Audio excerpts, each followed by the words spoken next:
Olá pessoal, seja muito bem-vindo ao canal Palavra Fiada. No vídeo de hoje a gente vai aprender um pouquinho mais sobre a história de Gideão. A história de Gideão é descrita no livro de Juízes, dos capítulos 6 ao capítulo 8. O nome Gideão significa lenhador. Gideão ele foi o quinto juiz de Israel e Gideão ele liderou a libertação do seu povo da opressão dos midianitas. A história de Gideão também é muito lembrada pelo episódio em que, com apenas 300 soldados, ele enfrentou um exército e acabou destruindo esse exército com seus 300 homens. Então vamos entender um pouquinho mais sobre a história e a vida de Gideão. Gideão tinha como pai Joás e ele era da tribo de Manassés. Gideão viveu em um período em que o povo de Israel havia se voltado à idolatria, praticando a adoração ao deus Baal. Por isso, Israel era dominado pelos midianitas. E constantemente os hebreus eram saqueados pelos midianitas que lhe tomavam o gado e os resultados das suas colheitas. Consequentemente, os judeus acabaram ficando cada vez mais empobrecidos e passaram a viver escondidos nas montanhas e nas cavernas. Sentindo o peso dessa opressão, o povo de Israel então começou a clamar ao Senhor pedindo a sua libertação. Foi nesse contexto histórico que o anjo apareceu então a Gideão, enquanto ele malhava o trigo em uma prensa de vinho com a finalidade de se esconder dos midianitas. O anjo do Senhor então se encarregou de colocar a responsabilidade sobre Gideão de liderar o exército de Israel contra a idolatria dos midianitas. Mas Gideão ele não se achava capaz para aquela tarefa. Ele alegava que ele era o menor da sua família.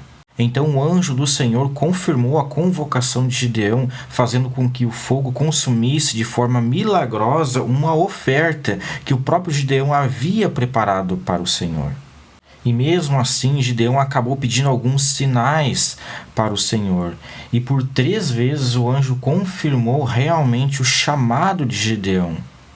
E a primeira coisa que o anjo ordenou que Gideão fizesse foi destruir o altar a Baal e no lugar dele levantar um altar de adoração ao Senhor. E logo depois, os midianitas e seus aliados empreenderam uma grande invasão contra Israel. Eles começaram a tramar uma invasão contra o seu povo. Então o Espírito do Senhor se apoderou de Gideão, capacitando-o para libertar o seu povo. Então Gideão acabou convocando um grande exército da tribo de Manassés, Zebulon, Asser e Naftali, que somou aproximadamente 32.000 homens.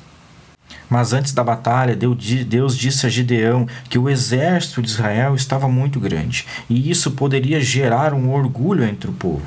Então o Senhor lhe ordenou que mandasse os covardes indo embora, reduzindo assim o exército a cerca de 10.000 homens.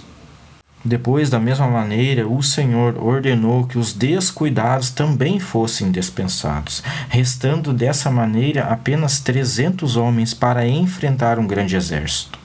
E então, com esses 300 homens, Gideão parte para uma batalha contra aproximadamente 135.000 midianitas e seus aliados, mas o Senhor estava com eles. Então Gideão liderou um súbito ataque noturno que deixou os midianitas confusos e apavorados. Os israelitas faziam um grande barulho tocando suas buzinas e gritando o famoso grito de guerra, espada do Senhor e de Gideão. Com isso, o exército ficou desestabilizado e começou a partir em fuga. Então Gideão e seus homens os perseguiam e mataram os seus líderes, vencendo esse grande exército com apenas 300 homens.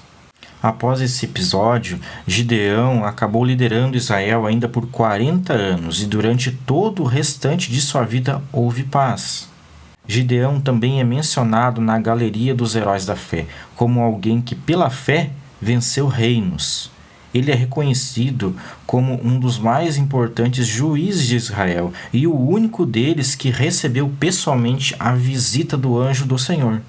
Então Gideão é um exemplo de como Deus escolhe e usa o menor dos homens para desempenhar a mais importante tarefa. Ele era um homem bastante inseguro, mas a sua fé em Deus e a capacitação do Espírito Santo fizeram dele um líder vitorioso e um grande homem valoroso para Israel. Então esse é um resumo da história de Gideão. Espero que você tenha gostado desse vídeo e até a próxima. Deus abençoe.